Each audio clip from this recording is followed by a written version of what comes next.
हरे कृष्णा, राधे राधे। हम सभी साधक परम पूज्य श्री निम्बार्काचार्य जी का जीवन चरित्र श्रवण कर रहे हैं।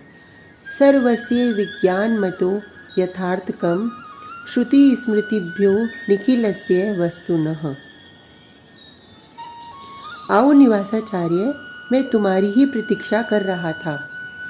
गोवर्धन की तलैटी में विराजे हैं श्री निम्बार्क प्रभु। राधा कुंड से आए हैं उनके प्रिय शिष्य निवासाचार्य।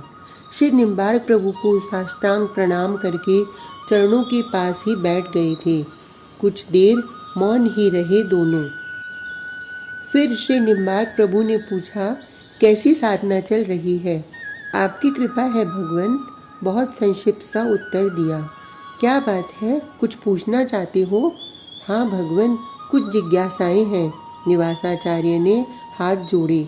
पूछने की जब आज्ञा मिली तब निवासाचार्य ने प्रश्न किए, अनुराग रूपा भक्ति में भी आपने ध्यान को इतना महत्व क्यों दिया है?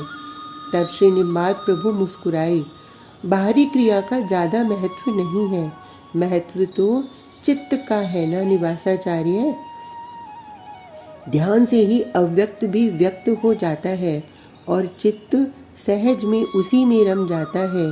धीरे धीरे चित्त की सत्ता ही समाप्त हो जाती है और रह जाता है वही श्री कृष्ण। श्री कृष्ण कौन है? निवासाचार्य ने प्रश्न किया। हे निवासाचार्य, श्री कृष्ण ब्रह्म है, पर ब्रह्म। निम्बार्क प्रभु ने कहा, और ब्रह्म कौन है? सत्यम ज्ञान अनंतम ब्रह्म, उपनिषद यही कहते हैं। वह सत्य है, वह ज्ञान है, वह आनंद है। अनंत से मतलब है हे निवासाचार्य, उस ब्रह्म में आनंद की अनन्यता का भाव समाहित है, वही पर ब्रह्म है। इसलिए उसे ही सत, चित और आनंद कहा जाता है। निम्बार्क प्रभु ने इस बात को और स्पष्ट किया। हे मेरे प्रिय शिष्य निवासाचार्य, सत से उनकी नित्य सत्ता का बोध होता है। वह सदैव है, पहले भी था, आज भी है और कल भी रहेगा। चित्त से मतलब है वह ज्ञान स्वरूप है और आनंद यही लीला रस। यह संपूर्ण जगत ही उसके आनंद का विलास है। देखो, चारों ओर उसके आनंद का विलास। निम्बार्क प्रभु ने समझाया। वो ब्रह्म एक है या दो, या?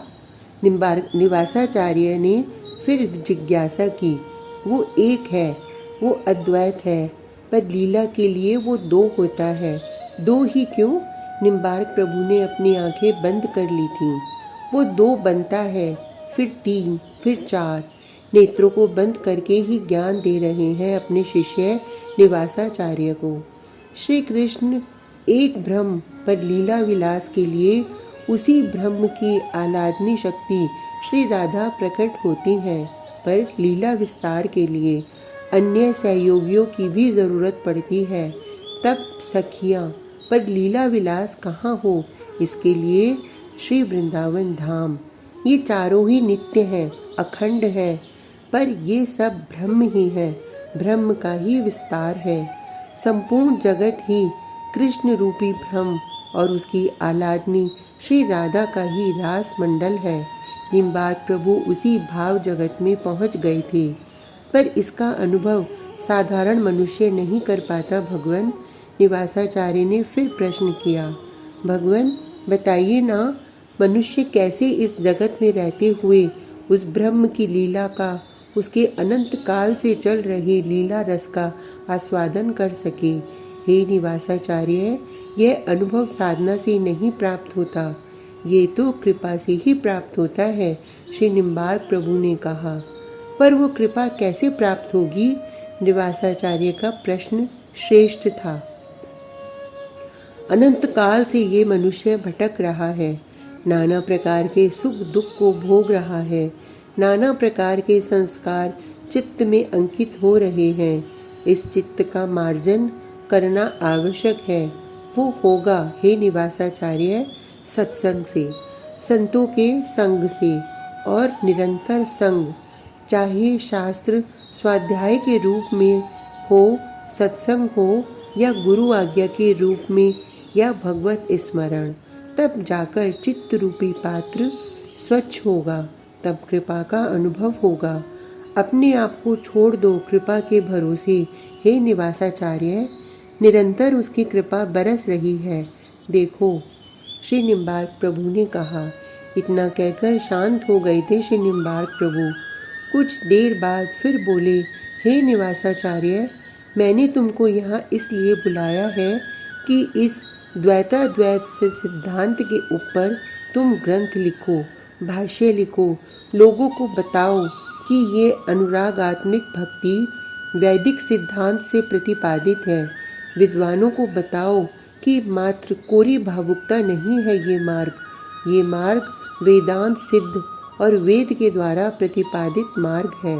इस मार्ग में कोई कांटे नहीं है, ये राजमार्ग है, ये भक्ति और प्रेम का मार्ग है, दिव्य मार्ग है। इस पर तुम लिखो, तुम विद्वान हो, तुम उद्भट विद्वान हो। आज्ञा दी अपने प्रिय शिष्य निवासाचार्य को श्री निम्बार्क प्रभु ने। जो आज्ञा भगवान निवासाचार्य ने सिर झुकाया। मैं अब जा रहा हूँ नित्य निकुंज। ये बात मुस्कुराते हुए कही थी निम्बार्क प्रभु ने। बंद है नेत्र, मुस्कुराहट बढ़ती जा रही है मुखारविंद की। नहीं भगवान, मानो वज्रपात हो गया था। आप अभी हम लोगों को छोड़कर नहीं जा सकते। नेत्रों से अश्रुधार बहने लगी थी निवासाचार्य के। मुझे जाने दो, देखो वे सखियाँ मुझे बुला रही हैं। मेरी सुदेवी, मेरी ललिता, ये सब कह रही हैं, अब आ जाओ, तुम्हारे बिना निकुंज सूना सा लगता है। तुम जब से गई हो रंग देवी, तब से श्री जी ने नथ भी नहीं पहनी है। मेरे सर्वस्व युगलवर मुझे बुला रहे हैं। अब मैं, इतना कहते हुए श्री निम्बार्क प्रभु शांत हो गए। ओह, निवासाचार्य बहुत रोए। पर ये क्या, तुम रोती हो नव्य व्यासा, क्यों रो रही हो? चौंक गए निवासाचार्य।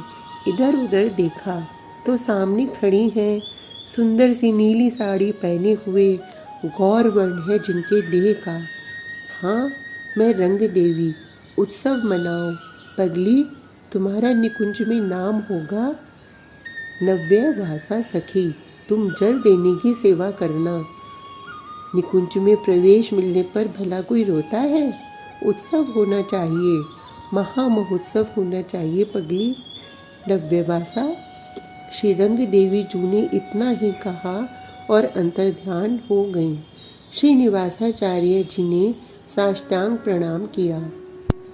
श्री निम्बार्क प्रभु के अनेक शिष्य चारों दिशाओं से आए और सबने स्तुति की, जय जयकार किया। महामहोत्सव मनाया गया। इति श्री निम्बार्काचार्य चरित्र। श्री रंग देवी सखी, कितना अच्छा नाम है ना, बहुत सुंदर। हे निम्बार्क दया निधे गुण निधे, हे भक्त चिंतामणि, हे आचार्य शिरोमणि, मुनि गणे रामृक्य पादाम्बुज, हे सृष्टि स्थिति पालक प्रभवन, हे नाथ मायाधिप, हे गोवर्धन कंदरालय विभो, माम पाहि सर्वेश्वरा। यहीं आज निम्बार्काचार्य जी का जीवन चरित्र विराम हो गया। हरे कृष्णा, राधे राधे।